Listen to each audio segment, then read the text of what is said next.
4-এ share করছি বাঁধাকপি recipe, যেটার জন্য বাঁধাকপিগুলোকে ঠিক এই রকমভাবে কেটে নিয়ে জল বসিয়ে বাঁধাকপিগুলোকে দিয়ে তার সাথে ছোলা দিয়ে তারপরে একটু নুন দিয়ে চাপা দিয়ে দেওয়া হয়েছে। এটা সিদ্ধ হতে থাকবে। অন্যদিকে আলু, টমেটোগুলো কেটে রাখা হয়েছে এবং তার সাথে দারচিনি, এলাচ এবং তেজপাতা রাখা হয়েছে এটা ফোড়নের জন্য।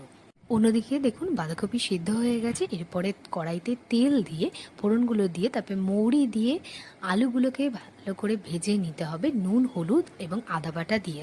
একটু ভাজা ভাজা হয়ে গেলে টমেটো কুচি এবং লঙ্কা দিয়ে ভালো করে নেড়ে সিদ্ধ করা বাঁধাকপি এবং ছোলাগুলো দিয়ে ভালো করে মিক্স করে নিতে হবে।